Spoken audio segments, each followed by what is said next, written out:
NCS, Trap Nation ou encore Chill Nation. Est-ce que ces chaînes vous disent quelque chose? Si jamais vous êtes déjà allé sur YouTube dans les années 2016-2017, vous avez obligatoirement déjà dû entendre ce style de musique.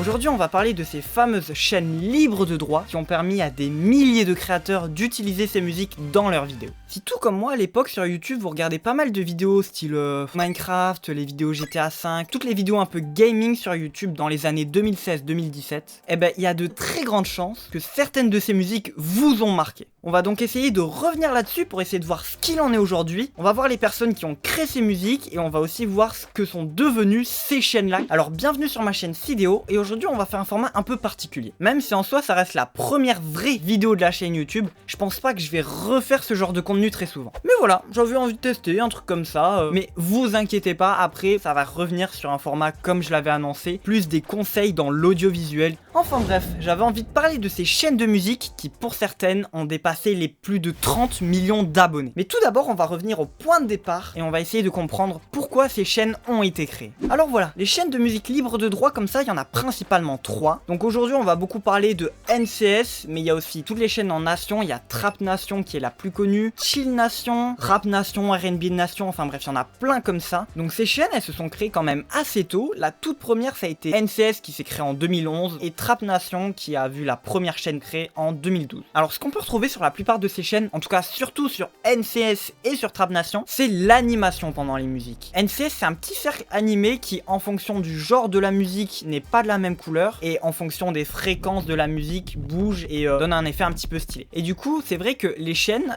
créent un petit peu leur identité artistique grâce à ça parce que c'est aussi ça que les gens vont retenir quand ils vont écouter les musiques sur ces chaînes et c'est vrai que ça peut marquer. Sur ces chaînes on pouvait retrouver plusieurs styles de musique, alors quand même ça restait autour de l'électro et de la techno, même si voilà, l'électro c'est quand même assez vaste. Alors comme j'ai dit avant, NCS ils triaient leur style de musique et selon la couleur du cercle, du coup ça voulait indiquer le style de musique qu'on était en train d'écouter. Pour les styles principaux, c'était les cercles jaunes, ça c'était pour la house, les cercles verts c'était pour la trap, les bleus c'était pour la dubstep, les rouges c'était pour la drumstep, enfin voilà, il y avait plein de codes couleurs et tout, et du coup c'est vrai qu'on se rend compte qu'en fait c'est assez large et il y a plein de sous-genres de l'électro. Bon après la dubstep par exemple c'est un petit peu le cliché de l'électro, il y a aussi la trap qui est assez connue. En tout cas voilà, ces chaînes avaient quand même réussi à se créer une identité visuelle. Alors moi je pense que la chaîne qui m'a le plus marqué ça serait NCS parce que c'est beaucoup là-bas que les youtubeurs que je regardais à l'époque se servaient et du coup c'était vraiment des musiques que même si je les regardais pas directement sur leurs vidéos, elles m'avaient marqué. Et même je pense que pour vous aussi ça doit être le cas, il y a plein de musiques qui sont sur NCS que vous avez jamais directement écouté sur leur chaîne mais que vous avez déjà entendu sur les vidéos et du coup vous les connaissez. Par exemple moi je me souviens à l'époque je regardais un petit peu Mafia Stunting pour ceux qui connaissaient sur GTA 5 et mettait beaucoup ce genre de musique.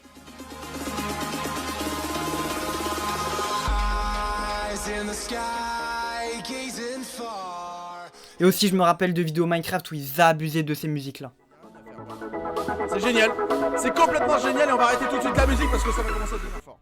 Et c'est en partie pour ça que même si vous avez jamais réellement été sur ces chaînes-là pour écouter de la musique comme ça, elles doivent sûrement vous dire quelque chose. Mais du coup, on peut se demander aussi, mais qui sont les artistes qui créent ces musiques? En fait, ces musiques-là, elles ne sont pas soumises à des droits d'auteur. Ça signifie que tout le monde peut prendre la musique, l'utiliser comme il le souhaite, et l'artiste ne gagne pas d'argent. En gros, ce qu'il fait, quand il a fini de créer une musique comme ça, il envoie à des labels de musique sans copyright, et après, les chaînes NCS par exemple, ils ont leur propre label, ils vérifient la musique, ils regardent si elle leur plaît ou pas, et si elle leur plaît, ils signent un contrat avec l'artiste, ils publient la musique sur leur chaîne, et puis après tout le monde peut la télécharger si jamais ils ont envie de l'avoir sur leur vidéo. Mais du coup ça signifie que l'artiste derrière lui il a pas d'argent, il a juste la visibilité de sa musique. Par exemple là j'ai regardé et NCS environ chaque musique qui sort elle fait au moins 100 000 vues, c'est énorme 100 000 vues pour des musiques un peu inconnues comme ça. Donc les artistes ils sont contents, ils sont vus, les gens voient leur musique, ils ont des retours, mais cela ne leur rapporte vraiment aucun sou. Alors je vais notamment donner donner l'exemple d'un mec comme ça qui a créé ses musiques et qui les a envoyées à NCS, il a absolument pété tous les scores et le mec a fait des milliards de vues. Vraiment, tout le monde a déjà entendu les musiques de ce mec. Je vais donc rapidement vous parler d'Alan Walker, qui est le mec qui a le plus marqué la chaîne NCS. Donc voilà, ce mec, il a créé sa petite musique électronique de son côté, il a envoyé au label de NCS et NCS a trouvé sa musique vraiment très cool et elle a justement très bien vu le filon. Donc elle a sorti sa première musique vers 2015 et elle s'appelle Fade.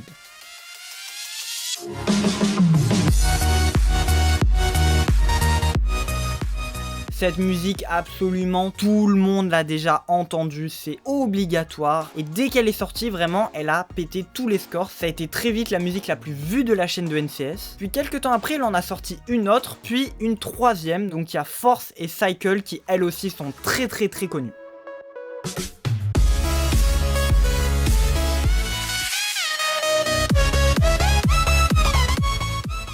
Et du coup voilà, Alan il gagne en popularité, il voit que ses musiques font de plus en plus de vues, que de plus en plus de gens l'utilisent dans leurs vidéos, mais lui il a rien derrière. Et ce petit Alan il va être super malin, car du coup il va quand même réfléchir, il va se dire mais attends mais c'est une opportunité de fou là, je fais des millions de vues mais je ne peux rien gagner. Et donc ce qu'il va faire, il va prendre Fade, il va rajouter quelques violons en plus, il va demander à une chanteuse de chanter par-dessus sa musique, et celle-là il va la publier sur sa chaîne avec des droits d'auteur, et il va l'appeler Faded. Et cette musique-là, tenez-vous bien, elle a fait 3,5 milliards de vues. Le mec est un monstre. Mais du coup, voilà, c'est un petit peu la bulle d'Alan Walker. Et d'ailleurs, pour l'anecdote, les 3 musiques que je vous ai fait écouter un petit peu plus tôt, elles ne sont plus disponibles sur la chaîne de NCS. De ce que j'ai compris, le contrat qu'ils ont fait entre NCS et Alan Walker a pris fin. Et du coup, ils ont été contraints de supprimer les musiques par la demande de Alan Walker. Alors c'est un peu triste, surtout que c'était vraiment les vidéos les plus vues de NCS. Mais du coup, qu'est-ce qu'on a tiré de tout ça aujourd'hui, en 2024 ?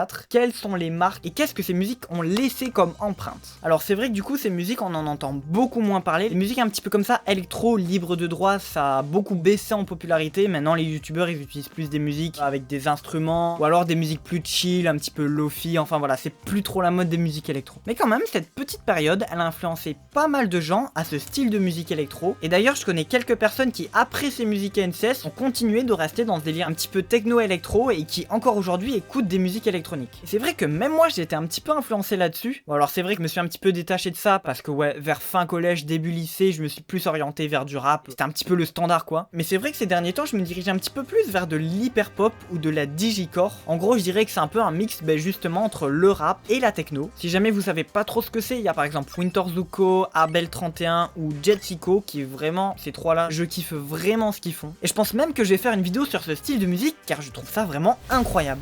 Ok, ben voilà, je crois qu'on a fait le tour, hein. Franchement, on a réussi à avoir pas mal de sujets aujourd'hui. Bon voilà, on arrive à la fin de la vidéo. Si jamais elle vous a plu, n'hésitez pas à lâcher un like. Et si jamais vous avez appris un truc, n'hésitez pas à vous abonner à la chaîne, car j'ai encore plein de trucs à t'apprendre. Bon, vas-y, salut!